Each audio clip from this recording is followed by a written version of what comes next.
Hello everyone! Today we're going to talk about something really important, a topic in women's health that can be, pretty unsettling: postmenopausal bleeding.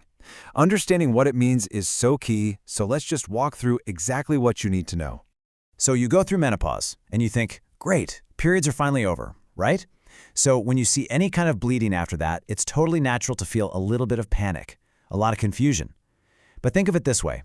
It's a signal from your body, and the very first step is just to listen and figure out what it's trying to tell you.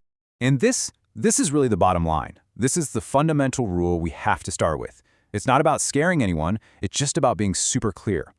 Unlike all the weird, irregular stuff that might have happened leading up to menopause, any bleeding after you're officially done, well, that's considered abnormal. And it always needs to be checked out. Okay, so let's break this down a bit more. Yes, it's an alarming symptom, for sure, but framing it as a signal is a much more powerful way to look at it. Your body is trying to communicate something, and our job is just to learn that language so we can respond in the right way. And you know what? Let's just pause on this for a second.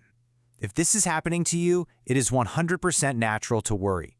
Your mind might immediately jump to the worst-case scenario. That's just a normal human thing to do.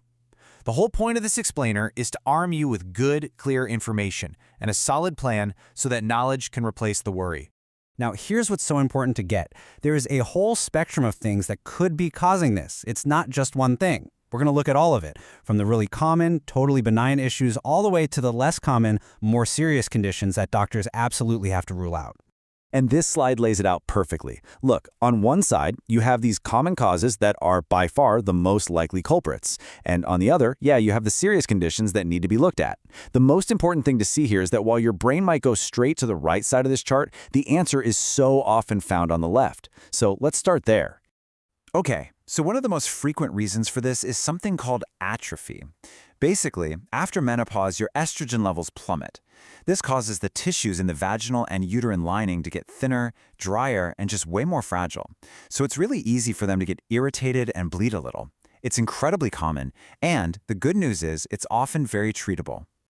Next up, we've got polyps. The easiest way to think of these is like little skin tags, but they're growing on the inner lining of your uterus or on the cervix. They tend to have a lot of blood vessels, so they can bleed really easily, which might just look like a little spotting. The vast majority are totally benign, and they can be removed pretty simply. And then there are fibroids. A lot of women are already familiar with these from before menopause. They're just non-cancerous growths in the muscle of the uterus. And while they usually shrink after estrogen drops off, sometimes they stick around and can still cause a bit of bleeding. So again, just like atrophy and polyps, a common and non-cancerous explanation. All right, so we've gone through the usual suspects, but, and this is the important part, the reason this symptom is always taken so seriously is because we have to consider and rule out those more serious conditions. Again, the goal here is not to cause fear. It's about being thorough. It's about being safe. Postmenopausal bleeding is actually the most common symptom of endometrial cancer, which is a cancer that starts in the uterine lining. This is precisely why early evaluation is so critical. Finding it early makes a massive difference in the outcome, and that's the whole reason why the rule is, don't wait and see. So, that brings us to the most critical part of this whole conversation. What do you do? Knowing the potential causes is great, but having a clear-cut action plan? That's everything. So let's map out the exact steps you need to take. And here it is. This is the single most important, non-negotiable, #1 rule. If you forget everything else we talked about today, please remember this. That's it. See your doctor. It doesn't matter if it's just one tiny pink spot on the toilet paper. It doesn't matter if it only happened once and then went away. The rule is simple, and it is absolute. Any bleeding after menopause means you pick up the phone and you make an appointment with your doctor. Don't wait. Don't see if it happens again. Just make the call. Now, I know that can sound scary, but knowing what to expect at the appointment can really help take a lot of the anxiety out of it. It's a very standard, very logical process they'll take you through. It's usually going to go in these 3 steps. First, you'll just talk. Your doctor's going to ask you a bunch of questions about what's been going on. Second, they'll do a physical exam, which will include a pelvic exam. And third, depending on what they find, they might suggest some tests, like a transvaginal ultrasound to get a good picture of your uterus, or maybe even a biopsy, where they take a tiny tissue sample to test. It's all designed to get a clear, definitive answer.